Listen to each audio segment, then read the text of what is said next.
운동장. 해가 서쪽 하늘로 비스듬히 기울어졌고 대속 그림자가 운동장을 반쯤 채우고 있었다. 아이들은 운동장 한 구석에서 모치기를 하고 있었다. 땅에 작은 원을 그려놓고 그 안에서 못을 박으면서 상대방의 못을 쓰러뜨려 따먹는 놀이였다. 불타버린 집터에서 붉은 흙을 파면 쇠못들이 나왔다. 그 중에서 덜 탄 것들을 골라 펴서 모치기를 하였다. 딸랑딸랑 두부 종소리가 났다. 마을 사람들을 모을 일이 있으면 마을 일을 보는 할아버지가 두부 장소의 종을 흔들며 마을을 돌아다니셨다. 우리는 학교 담장으로 올라가 종소리가 나는 쪽을 바라보았다. 한바 동네 쪽이었다. 마을 일을 보는 할아버지가 때묻은 허연 두루마기 자락을 너풀거리면서 한바 사이를 누비는 뒷모습이 보였다. 어서들 모이시오. 학교 운동장으로 어서들 모이시오. 딸랑딸랑 딸랑딸랑. 아이들은 소리나는 쪽을 오래도록 바라보았다. 좀 높은 지대의 운동장에서 보면 성 안에 모여있는 집들이 한눈에 들어왔다. 야, 무슨 일이 있을 모양이다. 민수와 명언이가 담장 위로 올라오면서 말했다. 아이들은 종소리가 난 다음에 일어났던 끔찍한 일들을 기억하고 있었다. 운동장이나 지서 뒷밭에서 공비들을 처형하는 일이 종종 있었다. 그때마다 지서에서는 마을 사람들을 불러 모았다. 지서 주임은 빙 둘러선 사람들 가운데 공비들에게 피해를 당한 유족들을 나오도록 했다. 불려나온 유족들은 핏발이 선 눈으로 분풀이 하듯 공비들에게 돌팔매를 던지고 몽둥이질을 했다. 나는 어느새 그런 일을 구경하는 것에 재미를 붙이기 시작했다. 그때마다 돌아가신 아버지의 비참했던 모습이 되살아났다. 사람들이 운동장으로 모여들기 시작했다. 해가 검은 구름 속으로 얼굴을 감추어서 운동장이 어둑해졌다. 반쯤 타다 남은 늙은 소나무, 잘려진 벚나무의 굵은 밑동, 쓰러져가는 철봉대, 총검술 연습을 위해 만들어 놓은 호수아비 표적들, 그 위로 어두운 그림자가 두껍게 내려앉았다. 사람들이 점점 많이 모여들었다. 운동장은 여전히 어둑했다. 깨어진 유리 조각들이 운동장에 널려 있었다. 해가 구름을 헤치고 나올 때면 유리 조각들은 소리를 내면서 웃었다. 지금도 그랬으면 좋겠다. 폭도 거물이라도 잡아온 거 아닐까? 민수가 명환이와 나를 번갈아 쳐다보면서 말했다. 우리는 담장 위에서 모치기 하던 곳으로 내려왔다. 땅에 박힌 못을 빼어 바짓가랑이에 쓱쓱 문대어 흙을 털고는 호주머니에 넣었다. 사람들 때문에 모치기를 할 수 없게 되었다. 운동장이 갑자기 환해졌다. 해가 구름을 헤치고 얼굴을 내밀었다. 널려있던 유리 조각들에서 햇살이 튀기 시작했다. 눈이 부셨다.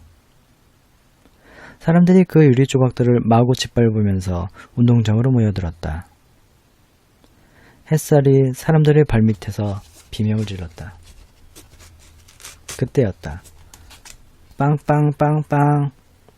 군인 트럭이 불을 켜고 천천히 교문 안으로 들어왔다. 사람들이 흩어지면서 찾기를 만들었다. 아무것도 아닌데? 민수가 트럭을 보다가 실망했다는 듯이 말했다. 트럭 양쪽에는 총을 든 경찰관 몇이 우뚝 서 있을 뿐이었다. 이쪽으로 비켜요. 권총을 찬 지서 주임이 운동장 구령대 위에 서서 사람들을 정리했다. 모여든 사람들이 파도처럼 움직였다. 트럭이 운동장 한가운데서 멎었다. 트럭 운전석에서 경찰관 한 명이 내렸다. 권총을 찾고 까만 안경을 썼다. 경찰서장이다. 어디선가 소곤거리는 소리가 났다. 이어서 무장한 경찰관 몇 명이 더 내렸다. 조용히 해요, 조용히! 누군가가 큰 소리로 외쳤다. 우리 셋은 사람들 틈을 비집고 트럭 쪽으로 다가왔다. 비켜요, 비켜! 지서 주임이 차 주위로 몰려드는 사람들을 막으면서 고함을 질렀다. 그래도 사람들은 트럭 가까이 다가가려고 했다. 우리는 트럭 뒤쪽으로 갔다. 트럭 안에는 몇 사람이 웅크리고 앉아 있었는데 얼굴을 알아볼 수 없었다. 공비인가 보다. 아주 어린 놈인데. 민수가 내 얼굴을 쳐다보면서 눈을 깜빡거렸다. 나는 아주 어린 놈이란 말에 언뜻 배성규가 생각났다. 소문에 따르면 그는 고 선생님의 비서가 되었다고 했다. 그렇다면 고 선생님도 잡혀왔을지 몰랐다. 공비 중에 고 선생님이 있으면 어쩌나 걱정이 되었다. 조용히 해, 저리들 비켜요. 지서 주임이 고함을 지르면서 호루라기를 불었다. 그래도 사람들은 흩어지지 않았다. 내려보내! 서장이 트럭 안을 향해 소리쳤다. 총뿌리를 겨누고 있던 경찰관들이 포승으로 묶여있는 사람들을 발로 툭툭 찼다. 트럭 밖에도 총을 든 경찰관이 지켜서 있다. 포승으로 묶인 공비들은 힘겹게 트럭에서 뛰어내렸다. 모두 7명이었다. 공비들은 한 줄에 묶여 있었다. 맨 앞에 선 사람은 고개를 푹 숙여서 얼굴을 알아볼 수 없었다. 그들은 사람이 아니었다. 붉게 타고 부은 얼굴에 머리는 헝클어져 있었다. 낡고 흙 묻은 군복 위에 다시 옷을 덧입었는데 옷인지 누더기인지 분간하기가 어려웠다. 야, 저기 있는 공비가 고 선생님인지도 몰라. 경찰서장까지 온 것을 보면 아마 거물일 텐데 말이야. 민수가 내게 가까이 다가와서 소곤거렸다. 나는 이상하게 가슴이 답답해졌다. 사람들은 고 선생님이 공비 중에서도 높은 자리에 있다고 했다. 그때 한 남자가 고함을 지르면서 맨 앞에 있는 공비에게 달려들었다. 경찰관이 막을 사이도 없이 그는 맨 앞에 있는 공비의 뒤통수를 몽둥이로 내리쳤다. 그 공비가 주저앉았다. 여기저기서 돌들이 날아왔다. 그래도 그 공비는 힘겹게 일어나 구령대 앞으로 걸어갔다. 그의 머리에서는 피가 흘렀다. 나는 사람들 틈을 비집고 그 공비 앞으로 갔다. 얘야. 누군가가 뒤에서 부르는 것 같았으나 나는 못 들은 척했다. 맨 앞에 있던 그 공비는 고 선생님이 아니라 명원이네 삼촌이었다. 나는 그를 잘 알고 있었다.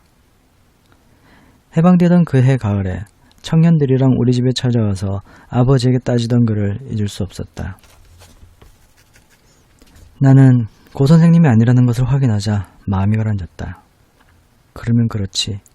고 선생님이 이 운동장에서 마을 사람들에게 돌팔매질을 당할 수는 없지. 나는 얼른 뒤돌아서서 민수 옆으로 왔다. 고 선생님이 아니야. 나는 무슨 내기에서 이긴 것처럼 우쭐대면서 민수를 쳐다봤다.